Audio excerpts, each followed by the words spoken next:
హైదరాబాద్ నగరానికి సంబంధించి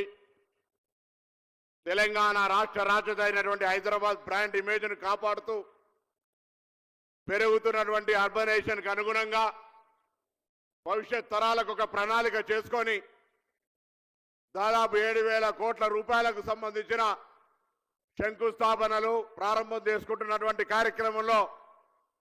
గౌరవ ముఖ్యమంత్రి పట్టణ ప్రాంతాల్లో ప్రజలకు ఇబ్బందులు ఉండొద్దు అనేటువంటి పరిస్థితులలో రింగ్ రోడ్డు లోపల ఉన్నటువంటి వాళ్ళందరినీ ఒకే తాటి మీదకి తెచ్చి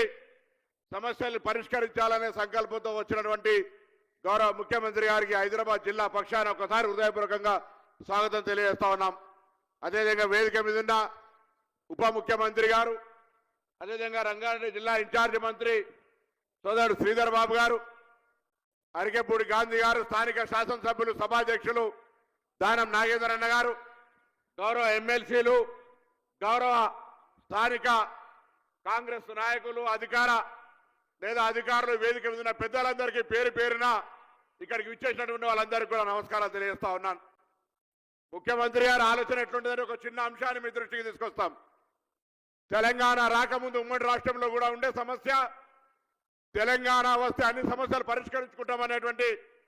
పరిస్థితుల్లో ప్రాంతీయ పార్టీగా అధికారంలోకి వచ్చిన పార్టీ హైదరాబాద్ లో ఉన్నటువంటి కనీసం రాజ్భవన్ దగ్గర లేదా ఆర్టీఓ కార్యాలయం దగ్గర అటువంటి విధంగా ఉన్నటువంటి 141 వాటర్ లాగింగ్ సెంటర్స్ ను గుర్తించి వర్షం వస్తే బండ్లు జామ్ కావాల్సిందే తప్ప ఎన్నడూ వాటి పరిష్కారానికి ఆలోచన చేయనటువంటి పరిస్థితులలో ముఖ్యమంత్రి గారు స్వయంగా ఒక ఆలోచన చేసి అటువంటి హైదరాబాద్ జిహెచ్ఎంసీ పరిధిలో ఉన్నటువంటి 141 లాగింగ్ కేంద్రాలను అండర్ గ్రౌండ్ లోపల వాటర్ను తీసుకొని వెళ్ళి ఆనాడు రోడ్ల మీదకి వర్షం వస్తే నీటి నిల్వలు రాకుండా తాత్కాలికంగా సంపులన్నీ కట్టి వాటిని అవసరమైతే తిరిగి డ్రైనేజీకి పంపే విధంగా ఏర్పాటు చేసినటువంటి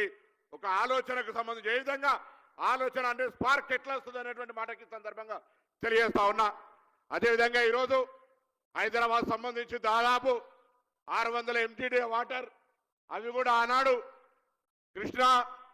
గోదావరి దగ్గర phase 1, phase 2, phase 3 ఏదైనా కూడా కావచ్చు మన ప్రభుత్వాలు తెచ్చినవి తప్ప 10 సంవత్సరాల్లో ఒక నీటి చుక్క కూడా హైదరాబాద్ కు రాలేదు, ఎవరు తెచ్చే ప్రయత్నం చేయలేదనే మాట కూడా ఈ సందర్భంగా మనం చేస్తా ఉన్నాం. దాంతో పాటుగా ఈరోజు STPలకు సంబంధించి కావచ్చు, ఇతరత్ర వాటర్ స్టోరేజ్ సంబంధించినటువంటి ట్యాంక్స్ నిర్మాణం కావచ్చు, అన్ని రకాల కార్యక్రమాలు జరుగుతూ ఉన్నాయి. అదేవిధంగా ఈరోజు మేము కూడా కొంత ప్రజాప్రతినిధుల బృందంగా అధికారులతో కలిసి సీఓలకు వెళ్ళిన ముఖ్యమంత్రి గారి ఆలోచన మూసికి సంబంధించిన ఆ ప్రాంత ప్రజల యొక్క జీవిత స్థితిగతులు మెరుగుపరచాలి, వాళ్ళందరినీ అభివృద్ధి బాటలో జనజీవన స్రవంతిలో కలిసి మిగతా ప్రజల్లాగా బతకాలి, మురుగు కంపంలో ఎందుకు ఉండాలనే ఆలోచనతో ఒక కార్యక్రమం తీసుకుంటే గతంలో మాటలకే పరిమితమై మూసి అభివృద్ధికి కాంగ్రెస్ నుంచి పోయిన శాసనసభ్యులు చైర్మన్ చేసుకొని ప్రకటనలకే పరిమితమైతే ఈరోజు వ్యవస్థలో ప్రత్యక్షంగా అమలు చేసి చూపెట్టాలని ప్రయత్నం చేస్తే అనేకమైన అభ్యంతరాలు పెడతా ఉన్నారు. ఈరోజు వాటర్ ఉన్నటువంటి అది అమెరికాలో కావచ్చు, లేదా లండన్లో ఉన్న థేమ్స్ కావచ్చు, లేదా ఇంకెక్కడ ఉన్నా మన పక్కన గుజరాత్లో సబర్మతి కావచ్చు, అనేక జాగల్లా ఆ విధంగా అభివృద్ధి చెందింది. అదే అభివృద్ధి మూసి కూడా చేయాలని తలంపిస్తుంటే అనేక రకమైన అవాంతరాలు వస్తాయి. కానీ నిజంగా కూడా భవిష్యత్తులో ఇలా బాపు ఘాట్ దాకా తీసుకునే కార్యక్రమం, దాని తరుపతి నల్గొండ జిల్లాలో ఉండేటువంటి అక్కడి దాకా తీసుకునే కార్యక్రమం ద్వారా హైదరాబాద్ పాత నగరం కొత్త నగరం తేడా లేకుండా తెలంగాణ దేశంలోనే ప్రపంచంలో హైదరాబాద్ నగరానికి ఒక స్థానం వచ్చే అవకాశం ఉందనే మాట సందర్భంగా మనం చేస్తా ఉన్నాం. అదేవిధంగా ఈరోజు ఈ వేదిక ద్వారా ఈ ప్రాంతం నుంచి ప్రాతినిధ్యం వహిస్తున్న పార్లమెంటు సభ్యుడిగా కేంద్ర మంత్రిగా ఉన్న కిషన్ రెడ్డి గారు ఈ హైదరాబాద్ అనేది ఒక lakes and rock city, archaeology మినిస్టర్గా టూరిజం మినిస్టర్గా ఉండే ఈ హైదరాబాద్ బ్రాండ్ ఇమేజ్ కు సంబంధించి హైదరాబాద్ సంబంధించి ఒక్క రూపాయి కూడా నిధులు తీసుకురాకుండా రాష్ట్ర ప్రభుత్వం బడ్జెట్ లో నిధులు కేటాయించకుండా అనేక సందర్భాల్లో ప్రభుత్వం తరఫున విజ్ఞాపనలు ఇచ్చినా కూడా హైదరాబాద్ పైన నిర్లక్ష్యం జరుగుతూ రాజకీయపరమైన చర్యలకు ప్రభుత్వాన్ని విమర్శించడానికే పరిమితం అవుతా ఉన్నారు. ఇది వాస్తవాన్ని ప్రజలు గమనించాల్సిన అవసరం ఉంది. అదేవిధంగా హైదరాబాద్ సంబంధించి బ్రాండ్ ఇమేజ్ అంటే ఒక ఏదో మౌలిక సదుపాయాలే కాదు, ఈరోజు పట్టణ ప్రజలు ఢిల్లీలో ఏ విధమైన సమస్య ఎదుర్కొంటున్నారో అటువంటి సమస్య హైదరాబాద్కు రావద్దని ఒక ఈవీ పాలసీ తీసుకొచ్చి పరిమితమైన సంఖ్యలో కాదు 2026 డిసెంబర్ 31 దాకా హైదరాబాద్లో ఈవీ వెహికల్స్ అన్ని కూడా కొనుగోలు చేసే ఫ్రీ ట్యాక్స్, రోడ్ ట్యాక్స్, అదేవిధంగా రిజిస్ట్రేషన్ ట్యాక్స్ తీసేయడం జరిగింది. అంతేకాదు హైదరాబాద్ నగరంలో రవాణా శాఖ తరఫున ఆర్టీసీ తరఫున నడిచే అన్ని బస్సులను కూడా ఈవీ బస్సులుగా అసలు యాక్చువల్గా మ్యానుఫ్యాక్చర్ సప్లై చేస్తే ఇప్పటికే అమలు చేసేది ఉండే, కానీ మ్యానుఫ్యాక్చర్ సిబ్బంది ఉంది కాబట్టి దశల వారీగా హైదరాబాద్లో ముఖ్యమంత్రి గారి ఆలోచన మేరకు,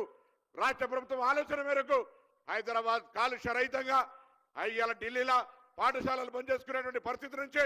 మనకు మనమే రక్షించుకోవడానికి, పర్యావరణాన్ని రక్షించుకోవడానికి ఈవీ పాలసీ కూడా తీసుకొచ్చి ప్రజలందరితో ప్రశంసించబడుతున్న ప్రభుత్వంగా ఈరోజు అర్బనైజేషన్, రూరల్ అన్ని సమకాలీన అభివృద్ధి విధంగా తీసుకుపోయే ప్రణాళికతో